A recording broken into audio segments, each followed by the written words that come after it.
So, for over a year, we've had no new iPads, and now we have the two top iPads replaced. We have the new iPad Pro M4 now in an 11 and 13 inch display, but we also have the iPad Air in an 11 and 13 inch display with an M2 inside of it. Now, hands down, one of these iPads is the best at everything, and one of these iPads is the best at something else, and maybe that will trump the other iPad altogether.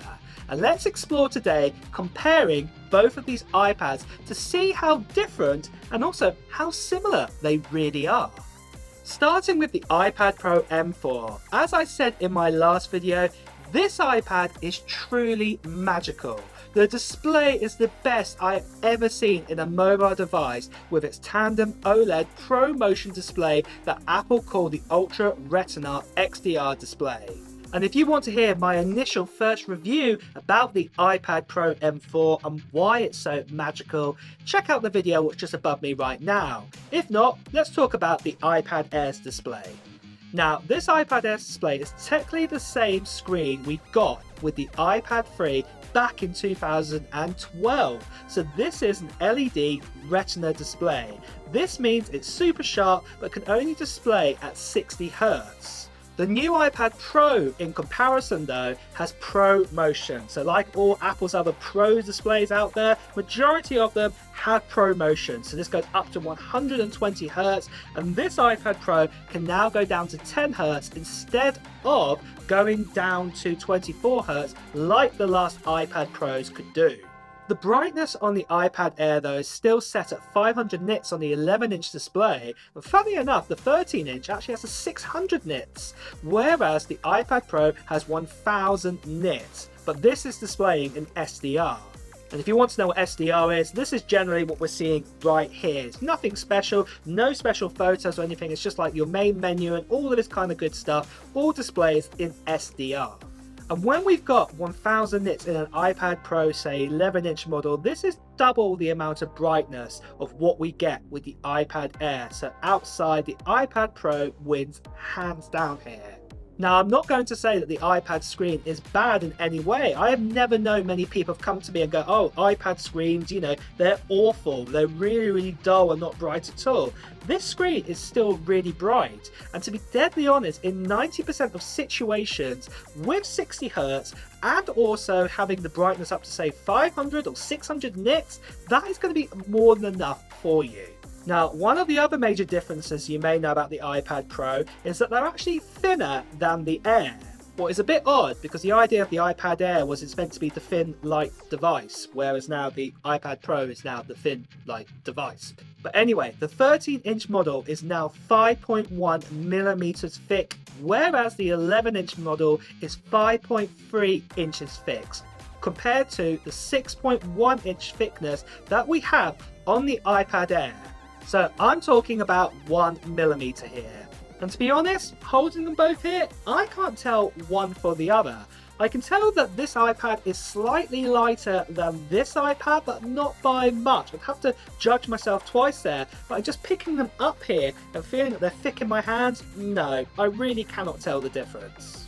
Like I said, this is 1 millimeter. A grain of rice is 2 millimeters thick, so this is half the thickness of this. So really, for day-to-day use, you're really not going to notice the sort of thickness difference between both of these models at all. But next of all, let's talk about the only port that these iPads have, and that is a USB-C port. Now, the USB-C port may look exactly the same on both these iPads from actually just looking at them, but what's actually going on underneath that is very, very different.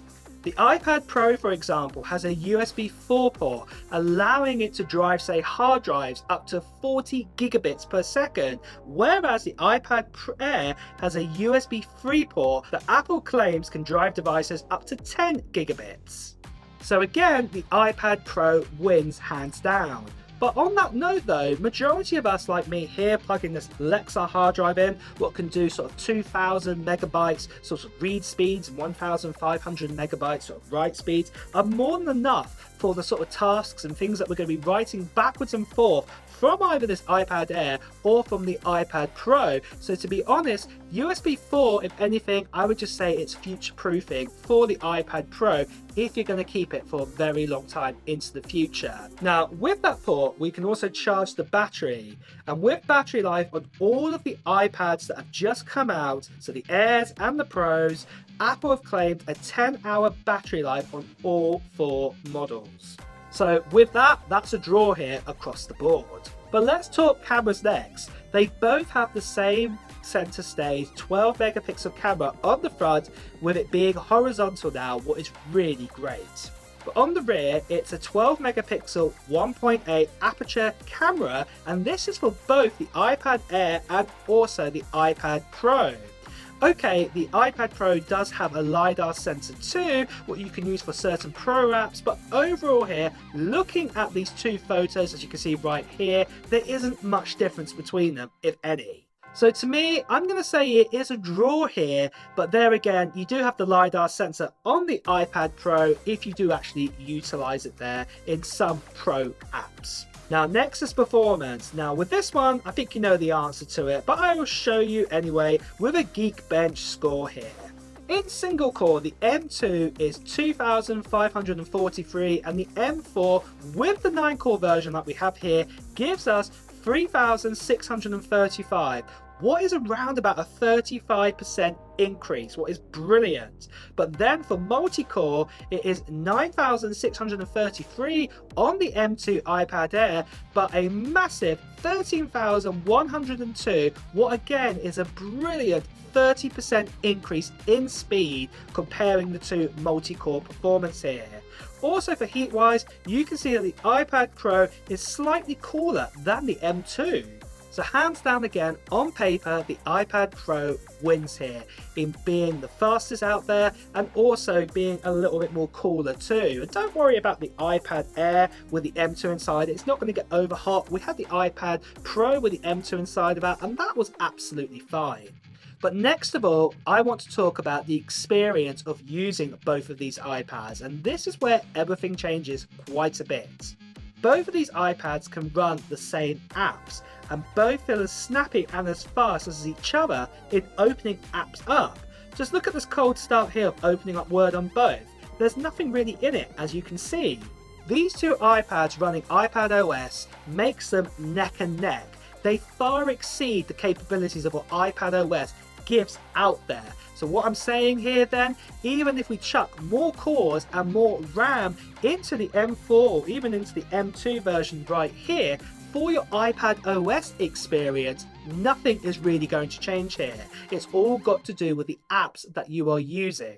Using the Apple Pencil, for example, feels exactly the same. And every single task or job what I do on either of these iPads, both of them are up to scratch in doing it. But to be deadly honest, even one of these iPads that we have right here, this here is the 10th generation iPad, what now costs $349 US, is more than capable too. It can do exactly the same as these iPads here, probably minus just the new Apple Pencil Pro. And I think this is where we can conclude this video now. Hands down, the iPad Pro M4 is definitely the best iPad out there. It has got everything going for it. But there again, it's exceeded the sort of use case of iPad OS, so the likes of say this iPad Air here can do exactly the same task as this iPad Pro and is just as good at them for say about 95% of the tasks out there. They're both as good as each other in my opinion. And for that, I would say for around about almost half the price of one of the 11-inch iPad Pros, you can buy this iPad Air here. It costs $599 US, and this one costs here $1,000, $999. So hands down, for usability with iPad OS on both of these, this one here wins. Definitely. It definitely exceeds the iPad Pro if you want that. But like I said, if you want the best of the best and to use that and showcase that, then the iPad Pro M4 is for you. And with that, what are your thoughts on this? Will you be buying yourself the best of the best iPad Pro, or will you be buying yourself an iPad Air what can do everything what the iPad Pro M4 can just do right now, but just doesn't have, say, the best screen inside of it, for example? Let me know your thoughts in the comments below. And with that as well, guys, it's time to wrap up this video. So if you have enjoyed watching it, please do press the like button. Also, if you want to hear the latest Apple news, reviews and comparisons, please also make sure you subscribe to this channel and also hit that notification bell too. Until next time, guys, I'll see you really soon. Take care. Bye bye.